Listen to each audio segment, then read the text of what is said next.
Watch this. And record.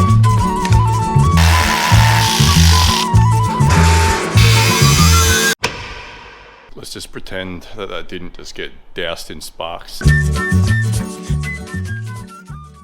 And we're back. It's the following day and it is time to drill those holes for the garage door and wall column, whatever you call it. So we'll grab out the SDS hammer drill, pop some holes there, dyna bolt those in. We're gonna bolt the columns to the slab and then we'll do some more top hats. So enjoy.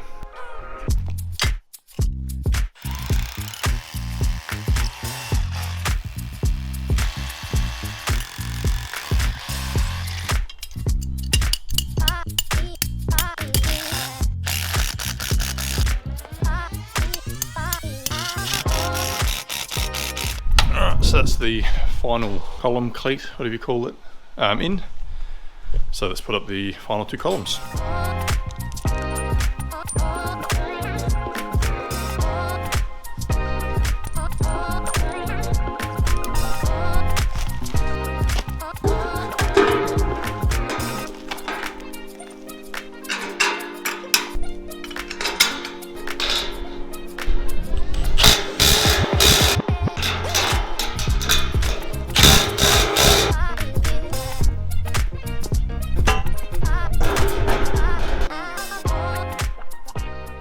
So what we'll do now, just to stop this one from swaying, we're going to lean something against it again, and we're going to go into top hats. We're going to continue that line of top hats right the way down to the front column, and then we're going to get up and do the eave, and then rinse and repeat on the others.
So it is yet another day and we're in a place now where we've marked the end wall mullion cleat, I forget what it's called, cleat, and we need to build the end wall. So we're going to drill some holes with the SDS hammer drill, we're going to dyna bolt in the cleat and insert or install the end wall mullion, and then there's the railings along the back there too. Now each of these side railings is 933 millimeters gap, the ones in the end wall are like 1000 and something gap. So currently what we'll do is mark the spacing with a permanent marker, the heights of the railings that are going to be screwed into the mullion and where the bracket's going to go, and then we're going to install the end wall. 1152.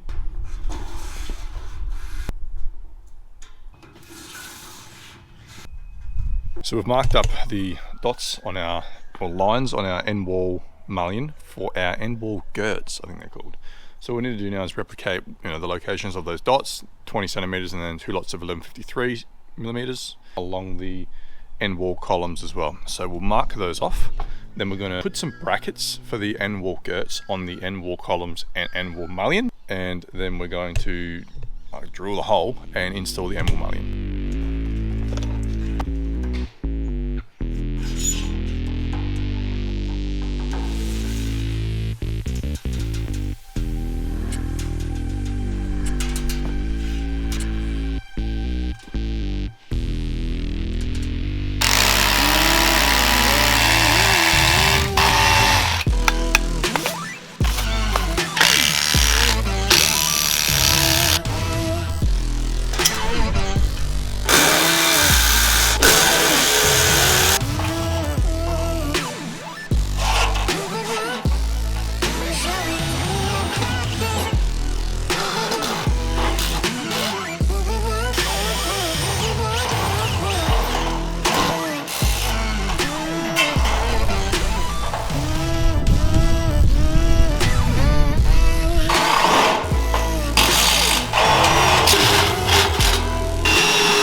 After you get another 2-week break from another cold, we have the shed in this current state. We've got the end wall mullion and the roof beams up, and we're just putting up another roof beam here. Again, it's a bit of a DIY at the moment, everyone's busy, but for now I've actually discovered that these beams are held up pretty easily by themselves under the support of the bracket and the column. I'm going to get up on the scaffold, attach this beam rafter thing, that column, third one, and then what I'll do, I'll move once the left side is supported, I'll move the scaff over, again another top hat onto the back, and then we'll bracket it up the middle. So let's get stuck into that. So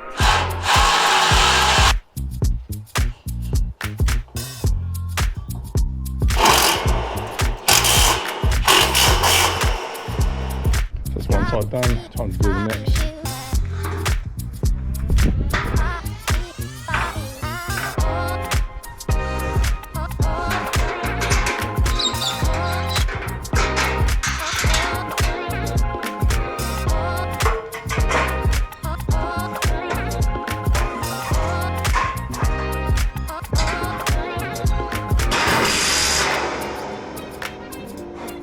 We're actually tracking surprisingly well. The third in rafter gable thing is up. We're just putting our top hat rafters on top of that, on the far end. It's worked out best to put up the beams and that gable, whatever, and then do our rafters and just do it like sectionally. So we've got our end wall, we've got our third wall in.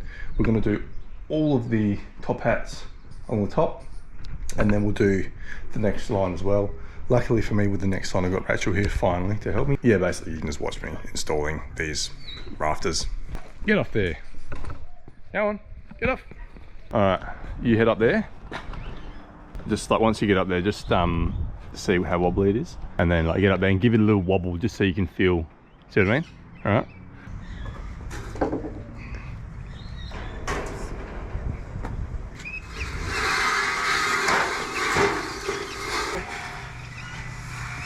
Yeah.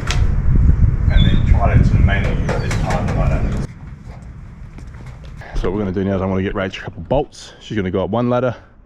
When I go up this ladder, bring the ladder over to this side, and then just like thread the bolts through. Right. This is probably going to be maybe.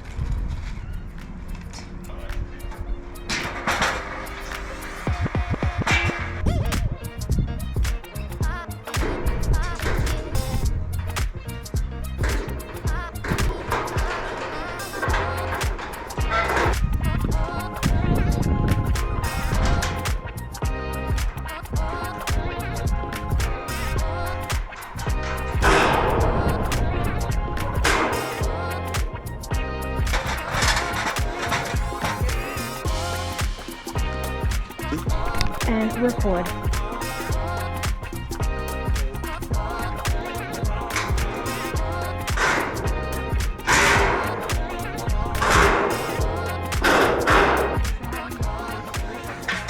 Then what I'll do is I've pre-drilled holes in each of these. Oh, you again? It's the middle of the day, mate. Get a job. We didn't film the installation of the end wall because that was super wobbly and we needed all hands on deck to like strap it, stop it from moving. So we've just got these purlins here, whatever you call them, just screwed in for now to hold it in place. I'm gonna run a nice straight line of them along this whole side here, and then the other side there's a few bits that are kind of out of shape that needs to be replaced or corrected. So anyway, that'll add the rigidity we need. Now I'm gonna get up and do some more of those top hats, and I'll work out what to do next once the top hats are done.